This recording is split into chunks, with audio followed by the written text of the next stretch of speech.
Kujiuzulu kwa makamu wa rais wa Jamhuri ya Muungano wa Tanzania kunafungua ukurasa mpya wa kisiasa. Kujiuzulu kwa makamu wa rais wa Tanzania Dr. Emmanuel Nchimbi si tu mabadiliko katika safu ya uongozi wa serikali, ni tukio linalotokea katika kipindi ambacho Tanzania bado inakabiliwa na maswali mazito kuhusu uchaguzi mkuu Oktoba 2025. Ghasia dhidi ya uchaguzi huu, maridhiano ya kitaifa na mustakabali wa mchakato wa katiba mpya. Nchimbi ametangaza kujiuzulu kutoka nafasi ya makamu wa rais na kustaafu utumishi wa umma pamoja na masuala ya siasa, huku uamuzi huo ukitarajia kuanza kutekelezwa Septemba 4, 2026. Kuondoka kwake kunatokea miezi kadhaa baada ya uchaguzi mkuu Oktoba 29, 2025, uchaguzi uliofuatiwa na maandamano makubwa, matumizi ya nguvu dhidi ya waandamanaji, kuzimwa kwa internet na vifo vilivyoripotiwa katika maeneo mbalimbali nchini. Uchaguzi wa Oktoba 2025 ulikuwa muhimu kwa Rais Samia Suluhu Hassan ambaye alikuwa akitafuta muhula mwingine wa uongozi, lakini mchakato huu uliingia kwenye mgogoro mkubwa baada ya viongozi wakuu wa upinzani akiwemo Tundu Lissu kuzuia kushiriki katika uchaguzi, huku kuna malalamiko kuhusu mazingira ya kisiasa na ushindani wa uchaguzi.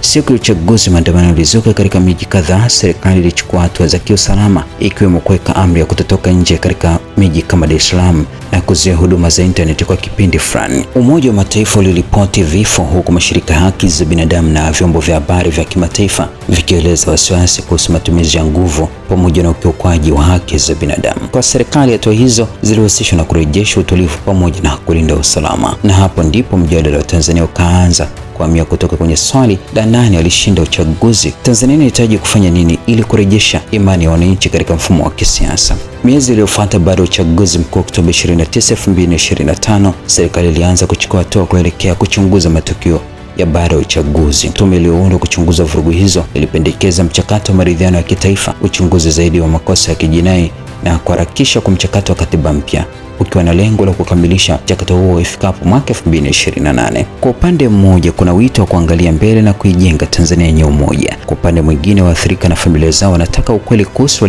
waliouawa, waliokamatwa, waliopotea na wale wanaodaiwa kukumbana na ukiukwaji wa haki. Katika swala la katiba mpya, katika mazingira hayo, kauli za Emmanuel Nchimbi kuhusu katiba mpya zilianza kupata uzito wa kipekee. Mnamo Julai 24, 2026, Nchimbi alitoa wito wa kuunganisha nguvu za kitaifa ili Tanzania ipate katiba mpya. Makamu wa rais wa Jamhuri ya Muungano wa Tanzania Dr. Emmanuel Nchimbi ametangaza kujiuzulu nafasi yake na kustaafu siasa pamoja na utumishi wa umma, katika hatua ambayo imezua maswali mapya kuhusu mwelekeo wa siasa za Tanzania, mustakabali wa mageuzi ya kisiasa nchini. Nchimbi amesema uamuzi wake utaanza kutekelezwa rasmi Septemba 4, 2026 baada ya kumwandikia Rais Samia Suluhu Hassan akimjulisha kuwa ameamua kuachana siasa na utumishi wake wa umma. Ameitaja ibara ya 52C ikisema pamoja na ibara 149 kifungu kidogo cha pili ya katiba kama msingi wa kikatiba wa kujiuzulu kwake. Lakini kinachofanya kuondoka kwake Nchimbi kuwa na uzito wa kipekee si tu nafasi aliyokuwa nayo serikalini, bali ni mfululizo wa kauli za mageuzi zilizotoa siku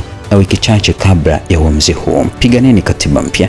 Hii ni moja ya kauli ambayo kwa kiasi kikubwa imekuwa ikizungumzwa zaidi nchini Tanzania. Tarehe 24 Julai 2026, katika mkutano wa mtandao wa tetezi wa haki za binadamu Tanzania THRDC, Nchimbi alitoa kauli iliyotafsiriwa na wengi kama mojawapo ya kauli kali zaidi kutoka kwa kiongozi wa ngazi ya juu serikalini kuhusu swala la katiba mpya. Pambaneni mpate katiba mpya. Alisema katiba inayohitajika ni ile yenye makubaliano ya wadau wote, yenye mwafaka wa kitaifa na inawafanya Watanzania kujivunia kuwa sehemu ya taifa lao.